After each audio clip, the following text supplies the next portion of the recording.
Hey guys, look what I got. That's right, I got the Lippisch P.15. This is a 64mm EDF Jet. I'm going to quit talking. We're going to open up the box and we're going to see what's going on inside. Okay, so here's what it looks like inside the box. As you can see, we have our instruction manual on top. We have our wing spar right there. We've got our glue poking out there. We've got our fuselage tucked underneath the instruction manual. And right down here, we have our wings. Alright guys, here are all the parts and pieces. And I have to say, after looking this over thoroughly, I'm always looking for little nicks and dings and things like that. This is immaculate. The finish on this is terrific. I cannot believe this is under $100. I'm really blown away by this, guys. Alright, so coming up next, we're going to look a little closer at the fuselage. Alright guys, let's take a look at the fuselage here. Here's a quick little overview. Here's a look at the EDF unit right there. You can see the intakes in front. There you go. This is very important right here. This is some masking tape right there. What you want to do is make sure you take that off before you glue on the vertical stab right down there, because it will come off, or there's a high risk of that. So make sure you give yourself the best chance to have a lot of fun with this by doing that. That is my recommendation. Now let's take a look at inside the battery bay. Well, we've got this here. Right, got a nice balsa wood base. Back in there, there's our ESC. There is our battery plug coming off the ESC. And we've got our throttle right there. Alright, I'm going to put this thing together. And coming up next, you're going to see what this thing looks like all assembled. Alright guys, I've got a little bit of an update for you. So I was doing some dry fitting, and this side is perfectly flush. However, this side is not. See, there's a definite curl up on this, or a curl down on that. I'm not sure, maybe a combination. So when I glue this, and I've actually been trying to work the foam down gently, of course. Don't want to be too rough with foam, but basically kind of just working it down a little bit and then working this one up just a little bit. So when I glue it, I am going to hold it like that, and hopefully that way I can mitigate that issue, because if this thing is curled up like that, the maiden might get a little bit more squirrely than it should, and obviously you'd have to trim to basically counter that. So I wanted to give that update. I also went through, took off that tape, and then used a nail very gently. You don't want to poke too far and then go through this. I did not. Basically to rough up that surface so the vertical stab, it glues in there nice and secure. Alright, when I come back, hopefully I'll have this all assembled. Alright guys, here is what it looks like all put together, and it is absolutely stunning. The colors look awesome. Just the silhouette, the shape of this thing. Oh my god, I cannot wait to fly this thing. Even my girlfriend thinks this thing looks awesome. Alright, so coming up next, I'm going to show you a little bit of the details and how this thing solidified as it glued. Alright, let's take a little look-see at everything here.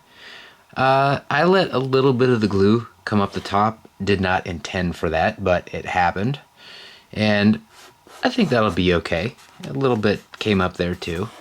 However, we're good on this side. I put a tiny little bit up here and a little bit below. Let's make it so you can see that. Just to hold this together as close as possible. Now this isn't 100% perfectly flush, but it's so close that any issue is negligible at this point, so that is good. Yeah, everything turned out great as far as the gluing goes. And here is a look at the underside. Let me hold it out there a little bit. See if we can zoom this out. Alright, that's all the way zoomed out. And that's a look at the underside. This thing looks awesome.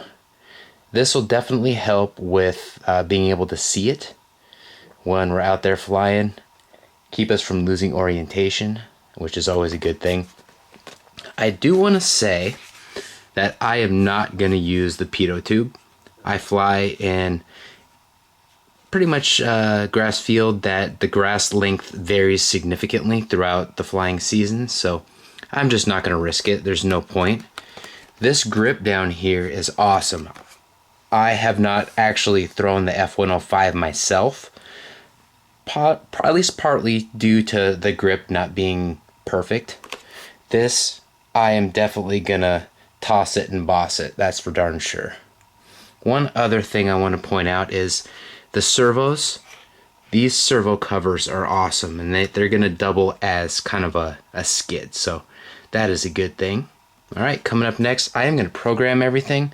We're going to check the control surfaces, and then we are going to do an EDF test. Alright guys, there is so much to tell, so I'll try and make it quick. Basically, I went through and did the receiver setup, all that.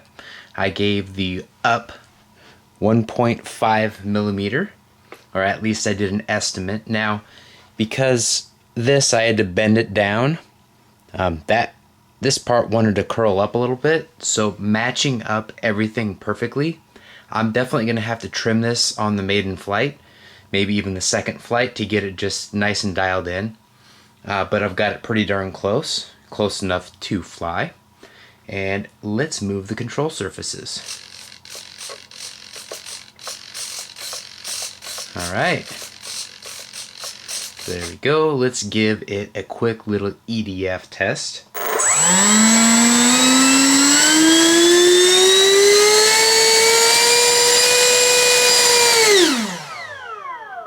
Alright, hopefully my neighbors won't be mad at me for doing that, but I had to do that. Alright, coming up next, I'm going to show you inside the battery bay. Alright guys, here's a quick look inside the battery bay. This is obviously not finished, but there are a couple things that I do want to point out to you guys who use Spectrum. You may find this handy and helpful. Alright, so I've got the receiver. It's going to be velcroed against the wall there. That way we've got the, I'm using an AR400 by the way.